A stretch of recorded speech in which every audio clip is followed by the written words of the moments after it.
était une fois, dans un pays où vivait un peuple moyenâgeux, un homme. L'homme s'appelait Louis. Il était très beau et bon, et il était issu d'une famille aisée.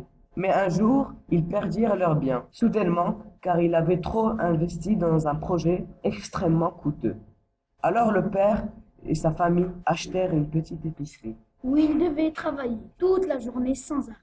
Les femmes s'occupaient du ménage et les hommes des clients. Mais l'un d'eux en avait un peu assez. Il ne voulait pas quitter sa famille, qui avait tant besoin de lui. Un jour, son père décida de vendre leur projet et d'acheter un petit marché. Alors, le lendemain, il partit et laissa l'épicerie à lui. Le père qui n'en revenait pas crut qu'il était mort, mais quand il fut devant la porte, grande ouverte, il prit conscience. Il plaça son cheval dans l'écurie et rentra sans qu'il ne soit invité à le faire. Quand il fut entré, il se retrouva dans une immense salle avec un immense buffet. Il ne se retint pas et commença le festin. Quand il eut fini son repas, une porte s'ouvrit. Le père intrigué se dirigea vers la porte et parut surpris, car il a trouvé un lit prêt à l'accueillir et il s'endormit. Quand le matin se leva, l'homme se prépara. Il prit un bon petit déjeuner qu'il trouva tout prêt et voulut s'en aller. Mais avant, il prit des verres en or ornés de diamants qu'il trouva sur une petite étagère, et cette fois-ci sortit du palais et se dirigea vers l'écurie. Mais un monstre ignoble l'arrêta. Il était mi-homme, mi-souris, et avait une silhouette de femme.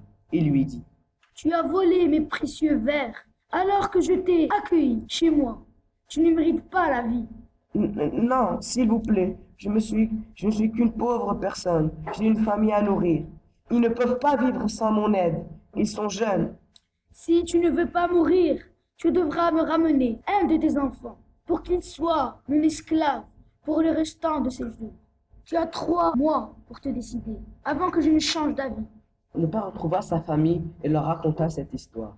Le jeune Louis voulut y aller. Ses frères étaient assez heureux que leur frère, si parfait et si aimé par leur père, s'en aille.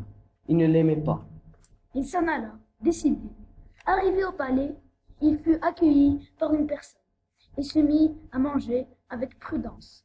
À 8 heures précises, le monstre arriva. Louis, tellement surpris, s'en étouffa de surprise. Le monstre lui dit: Suis-moi que je te montre tes appartements. Mes appartements? Oui, Cela lui parut assez bizarre qu'un esclave ait des appartements, mais il le suivit avec prudence. arrivé dans une grande porte, le monstre lui ordonna d'un avis gentil de rentrer. Avec la plus grande surprise, Louis trouva une grande salle, avec des livres, un lit et un bassin d'eau énorme. Il voulut poser une question au monstre, mais celui-ci avait disparu. Alors, il profita des activités, et vers 7 heures, il se prépara à dîner. Car il lui avait dit d'être dans la salle de buffet à 7 heures. Et à 8 heures, le monstre arriva et Louis dit: Est-ce que je serai vraiment un esclave? Non, tu seras mon mari. Mais je ne veux pas. Le monstre s'en alla alors.